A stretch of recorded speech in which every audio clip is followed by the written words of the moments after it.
Olá, boa noite a todos. Terça-feira, 21 de setembro, último dia do inverno. Veja os destaques de hoje aqui no Segunda Edição. Rastro de destruição pelo interior. 600 casas foram destelhadas nos temporais. Saiba quais fenômenos atingiram a Serra Gaúcha. Em terceiro lugar, Rio Grande do Sul é medalha de bronze no ranking da vacinação. 40% da população já recebeu 2 doses contra a Covid. Veja quem pode receber os imunizantes nesta quarta-feira. E hoje é dia de jogão no SBT. Palmeiras e Atlético Mineiro começam a decidir um lugar na final do maior torneio das Américas. Libertadores é só aqui. É o porco contra o galo na TV que tem torcida. O SBT Rio Grande Segunda Edição começa agora e eu te convido. Vem com a gente.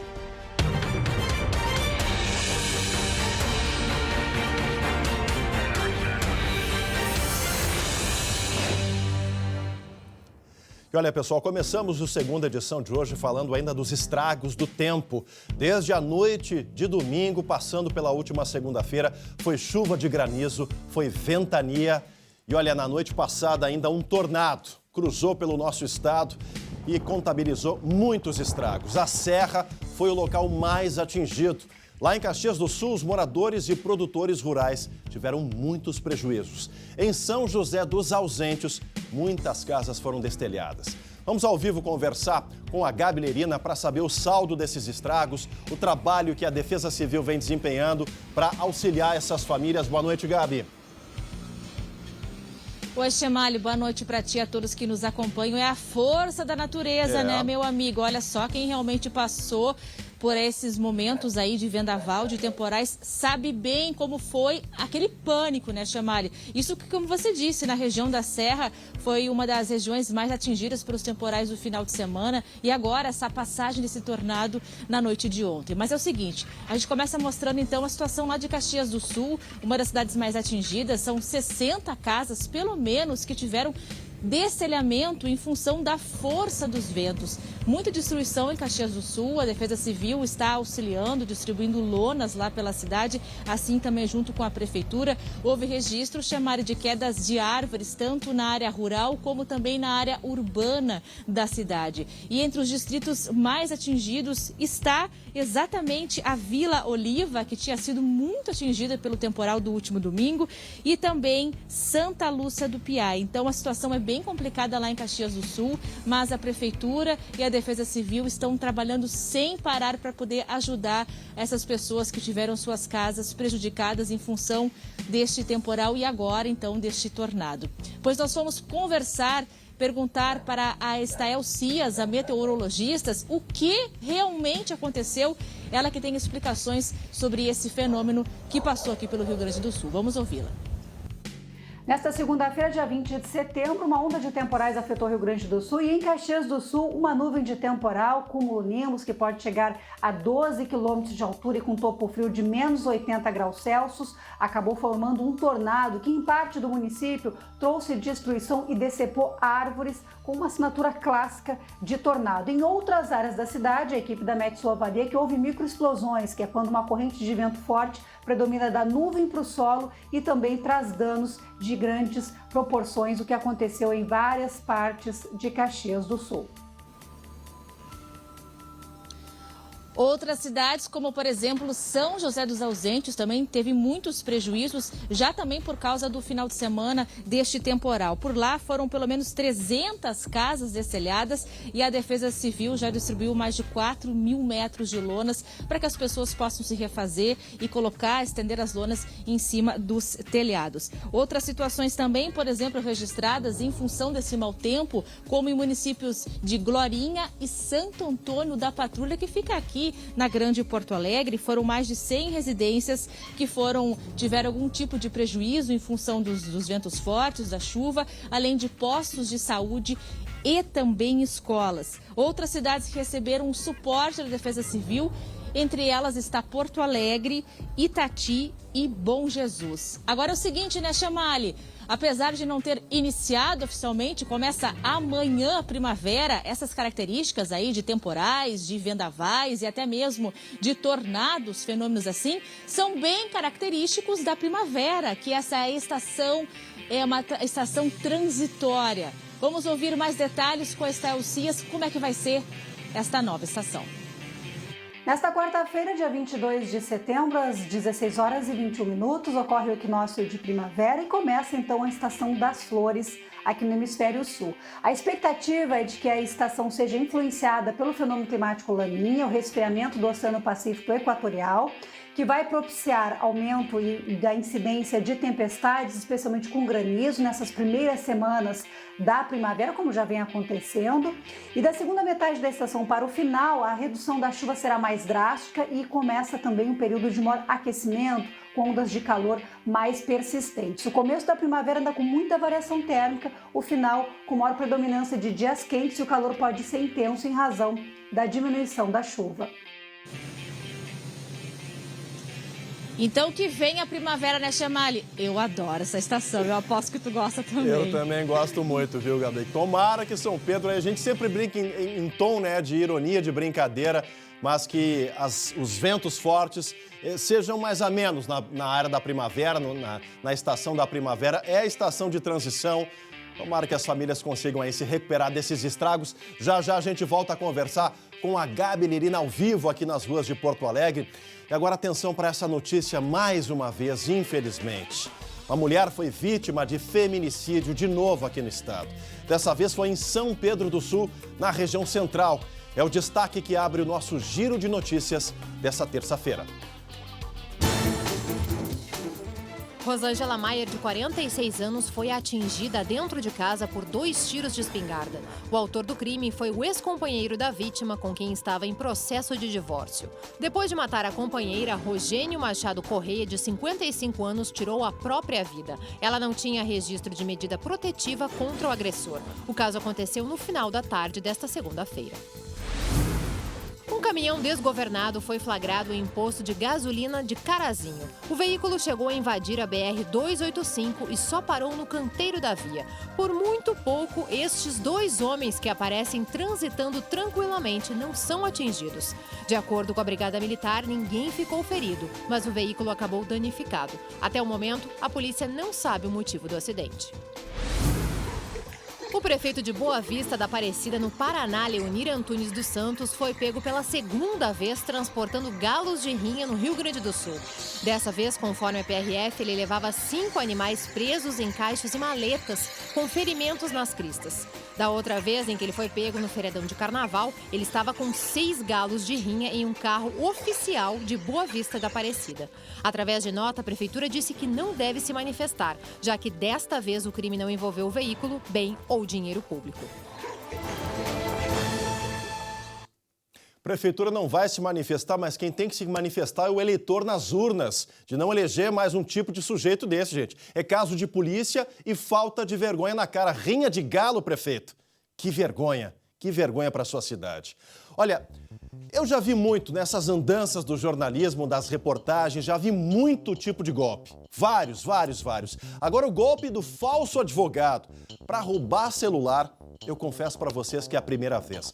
Vamos para a redação conversar com a Nanda Miller, porque o golpe da carteira funcional, do anel de advogado, mas de advogado não tinha nada, né, minha amiga? Boa noite, Ananda. Boa noite, Chamali. Boa noite a todos. Pois é inusitado, parece brincadeira, mas é verdade. E aconteceu aqui em Gravataí, na região metropolitana. E tem imagens, olha só. Você pode observar aí o falso advogado agindo. O que acontecia? A gente vai explicar esse golpe. O homem, ele ia até um estabelecimento comercial que vende telefones celulares, que é onde a gente está observando agora ele agindo. Ele pedia ali para comprar um determinado número de aparelhos e aí dizia assim, não, eu vou levar alguns agora, os demais você me entrega ali na sede da OAB, que é a Ordem dos Advogados do Brasil, né, a seccional de Gravataí. Nas imagens ele aparece entrando e ele diz, não, porque eu trabalho lá, eu sou representante da OAB, você me entrega lá e eu faço o pagamento na OAB. Claro, ele estava bem vestido, se observa ali terno, gravata, sapato, né? Acima de qualquer suspeita, as pessoas confiavam. Quando elas chegavam na sede da OAB, que fica bem pertinho dessas duas lojas que a gente sabe que foram vítimas desse golpe, ele pegava os outros telefones, quando saía para supostamente pegar o dinheiro, ele desaparecia. E aí, meu amigo Chemali, o vendedor ficava com o prejuízo. E a OAB, no final das contas, fica também com essa má fama, tendo que explicar o que está acontecendo, como explica o presidente da seccional de Gravataí. A sala de portas abertas, aonde este indivíduo, juntamente com seu comparsa, aplicou o golpe que vem sendo divulgado à sociedade e que a Polícia Civil já recebeu as imagens e está buscando providências para a apuração da conduta delitiva. Chemali, e a Polícia Civil, de fato, ela está buscando já identificar esse suspeito que, conforme as testemunhas, não agia sozinho, ele tinha pelo menos um comparsa. E apesar do golpe de usar espaços públicos já ser manjado... Desculpa te cortar, Nanda, é uma imagem um pouquinho antes. Se der para parar essa imagem, Richard, ali, até para ajudar o pessoal, quem reconhecer esse homem, esse sujeito com a máscara é mais complicado, mas tá aí, ó, sem máscara, ajude a polícia, diz que denúncia... né? Tem falsário solto e o que está atrás ali é o comparsa, Nanda.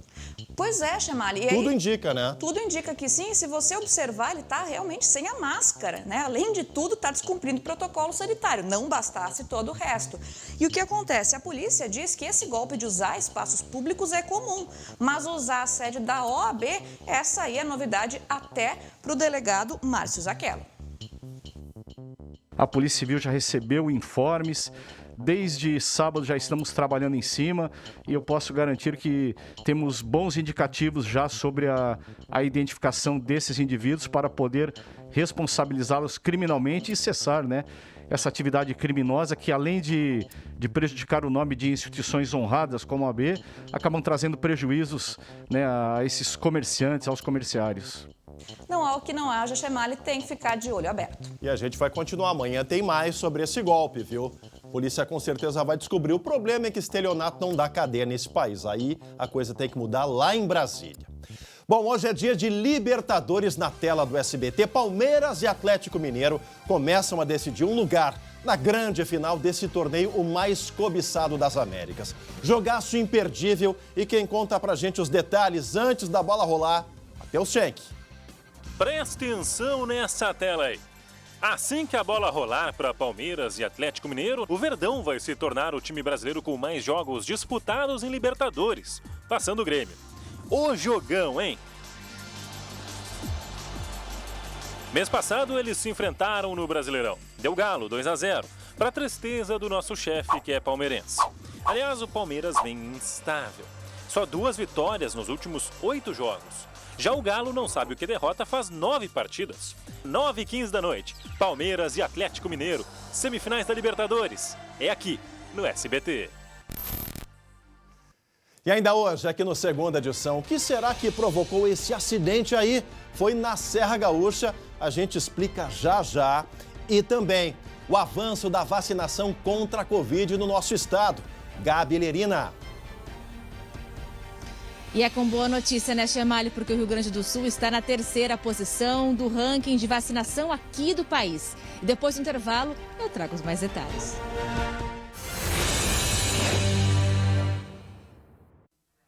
Voltamos ao vivo com a Segunda Edição para todo o nosso Rio Grande. E olha, hoje é dia de Momento Agro e a gente vai trazer dicas de treinamento e capacitação qualificada para quem já trabalha ou quer investir no campo. Com ela, a nossa especialista Alessandra Bergman.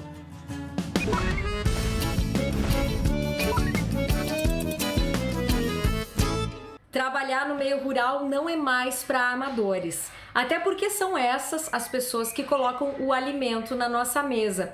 E o produtor rural ou quem quer entrar nessa atividade precisa sempre estar muito atualizado, muito qualificado. E contar com bons profissionais para isso é muito importante. O Senar, Serviço Nacional de Aprendizagem Rural, conta com uma equipe de instrutores e técnicos capacitados para auxiliar os produtores rurais em cursos. E desde o ano passado, oferece assistência técnica e gerencial gratuita no Rio Grande do Sul inteiro. Se chama Programa ATEG. O programa consiste em oferecer ao produtor rural uma assistência técnica por até 2 anos. Os técnicos do Senar ajudam a fazer um diagnóstico da propriedade, montam um planejamento estratégico, fazem uma adequação tecnológica e ainda sugerem cursos de formação complementar. É muito top. Para quem quiser participar deste programa, basta entrar no site do Senar, www.senar-rs.com.br/ATEG. Lá tem um pré-cadastro, você se inscreve e um técnico entra em contato com você para te inscrever no programa. E o que a gente ganha com o produtor fazendo um programa como esse? Alimento de qualidade na mesa, o meio ambiente ganha mais com sustentabilidade, o produtor rural ganha em qualidade de vida e aumento de renda, Chemali. É com você!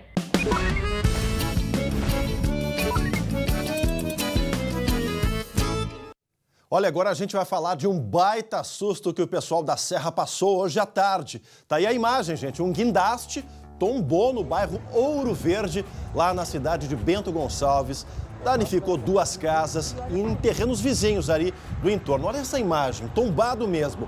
Conforme a Brigada Militar, esse equipamento caiu sozinho e felizmente ninguém ficou ferido. A empresa responsável deve fazer a remoção e aí sim arcar com os prejuízos das casas atingidas. Olha, a construção civil lá em Bento, que é um terreno íngreme, cheio de ladeiras, se não tiver um guindaste parecido com esse, é complicado construir, viu? Isso acontece, infelizmente, um susto, mas ninguém ficou ferido. Tá aí o registro lá da cidade de Bento Gonçalves. A gente segue aqui com a segunda edição e olha, um levantamento bastante curioso. O governo do estado divulgou hoje um levantamento que mapeia as causas de acidentes de trânsito em cada região gaúcha. Vamos voltar para a redação conversar com a Ananda Miller. Estou curioso para saber esses dados, viu, Ananda? Pois é, Chemali, a partir desse estudo que aponta quais são as causas dos acidentes, a gente pode mapear os riscos. Por exemplo, ali a gente está vendo uma colisão e um carro que acaba caindo num barranco. Agora é um motociclista que bate numa pessoa e depois bate num poste, um acidente feio.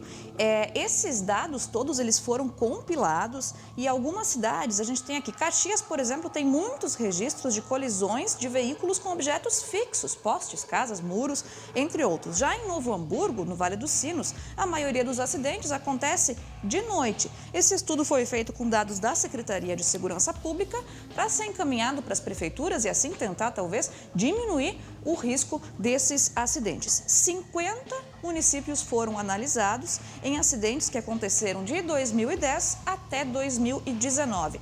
Porto Alegre, Chemali, ficou de fora desse estudo justamente porque a EPTC já realiza esse tipo de levantamento aqui na capital. Sem dúvida, uma iniciativa muito bacana para tentar reduzir esses acidentes no trânsito do Rio Grande do Sul, que infelizmente são ainda muito grandes. Exatamente, Orlando. Para falar de educação, de reciclagem, né? A gente quando vai ao volante, seja de motocicleta, veículo, né? Carro, caminhão, micro-ônibus, a atenção tem que estar sempre em primeiro lugar, né, Ananda? Porque, olha, é um piscar de olhos e o acidente está ali na frente, né? Exatamente, Chemali. A gente sempre fala isso, a gente reforça, entrar e saída de feriadão, então nem se fala, é preciso respeitar as leis, as regras de trânsito para evitar esse tipo de situação.